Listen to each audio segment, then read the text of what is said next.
Okay. So this is our team. We want to present our project we did on Explora Caribe, and we titled it Capitalizing on Sustainable Tourism. So just a quick intro of our team. I'm Lauren Decco, third-year Business, Art, and Design student. Christian, third-year Business of Art and Design student. And our other teammate couldn't make it today. It's Lauren Huber. She's also a third-year Business of Art and Design student. I'm Alexander Holmes, and I'm also a third-year Business of Art and Design student. And I'm Terrence Donlin, and I am also a third-year Business of Art and Design student. So to open up, we wanted to go over our vision statement. And really what we wanted for this whole project was to have Explora Caribe's whole company kind of center on fun, adventure, and environmental education. And our mission was to help Explora Caribe capitalize on their status as a sustainable tourism company and to create competitive advantage out of their already existing business model. And to do that, we wanted to expand their brand recognition, increase their web presence, and offer ideas about new services that they can, so that they can be a leader in sustainability. Most of our research centered on sustainable tourism, brand development, trends in sustainable tourism, and environmental education, as well as other business that are competitors to Explora Caribe. So the 5 main points of sustainable tourism are to minimize the influence on the environment that your company is in, to develop awareness and respect for the environment, to support and benefit conservation, to support human rights, and to support your local economy. And these 5 pillars are really how we kind of framed our whole project. So going a little bit more in depth, minimizing your influence on the environment, some of the things we thought of were to offer bike tours as opposed to motorized tours. That would reduce emissions. It would wouldn't require gas, and it would be a fun, different thing for tourists to experience. The use of electric vehicles to transport guests. That's a bigger thing in environmental tourism now, and it's only going to get bigger, I think. To create a recycling program within Explora Caribe, the company, so when your guests are finished with their water bottles, they can dispose of them there. When you guys are recycling things in your office, you can have them there, and offer green and environmentally friendly products to your guests. Developing environmental awareness. So on your tours, you could have packages that are centered around environmental education.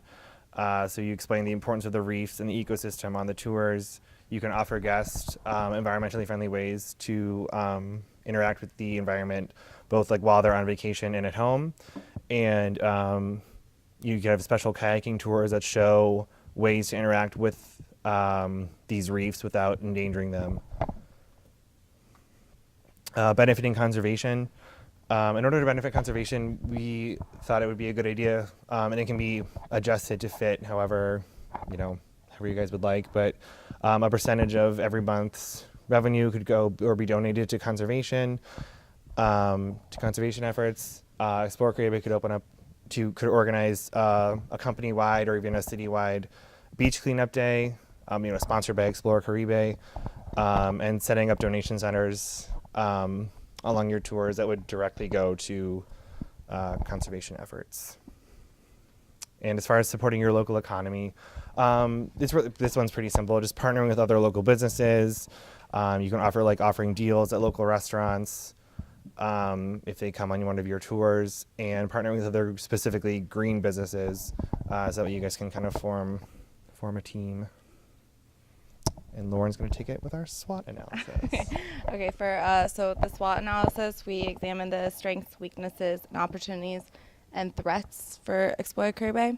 So some of the strengths is the sustainability certification, established company in the community, steady business and incoming tourists, and the strong partnerships that you guys already have with the cruise industry.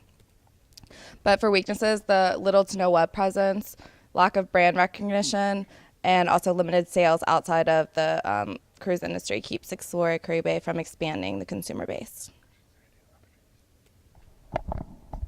And for their opportunities, We think you should increase their web presence since no one really knows about Explora Caribe, and that's a great way to put themselves out there. So other than increasing that, advertisements and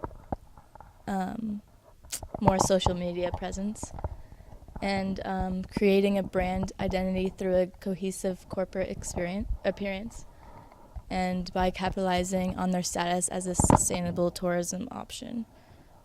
Yeah. And then their threats, the competition from other tour-based businesses, which other people know of, and rather than no one really knows of Explora Caribe. There's little recognition as cohesive brand. Like it doesn't stand outside of its crowd. Contacting Explora Caribe separately from the cruises is very difficult, and they're losing business by that. And of course, lack of web presence. All right, so we wanted to kind of quickly run through the milestones we hit through this project. So really the first whole phase was all about research and just like kind of casting a wide net. Milestones 2 and 3 were more about like refinement. So that was mainly, we went through the research librarians here at Ringling, and we really focused more on sustainability, tourism, and specifically that in the Yucatan Peninsula. And you know, they critiqued it and authenticated it and told us if it was relevant or terrible. And 4 and 5, our milestones were really just about clarifying and also just kind of like streamlining our presentation. And Lauren's going to take it away with the 5 forces model. Okay, so the 5 forces model is the analysis of competitive forces for an industry. And so for competitive rivalry within the industry, we found that to be high because of the other cruise and like tour companies out there, like Wild Tours, All Pro Tours, Cozumel Cruise Excursions. For bargaining power of the supplier, we found that also to be high because the cruises, resorts, and equipment suppliers are bigger and have more power over smaller companies like Explora Caribe. And to continue with that, the bargaining power of the consumer. The tourists on the cruises have a choice of tour companies in the area that also include various excursion options. So we found that risk level to be between low and medium. Also, threat of new entrants. There are large sustainable tourism companies, international companies, and as we've seen with other presentations, there are a lot of local companies. So we found that to be pretty high. And the threat of substitute products. Other tour companies offer more competitive prices regardless of quality. And consumers can deal directly with other companies instead of going through a third party like you guys do with the cruise lines. So we found that to be pretty low, but to still be aware of it. So Senora Explora is our mascot.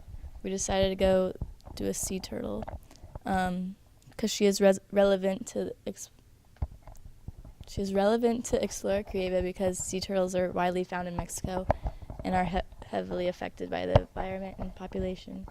So Senora Explora is a turtle who cares about sustainability and keeping her home safe and free from pollution. She works with Explora Caribe to educate tourists about protecting her home. And to close up, we just wanted to say thank you to the research librarians, Sarah Carter and Jennifer Friedman, for working with us, Timothy Rummage for also teaching us about sustainability, and to Dr. Stephen Diazio, who's our teacher in strategic planning. And that is our presentation. Thank you very much.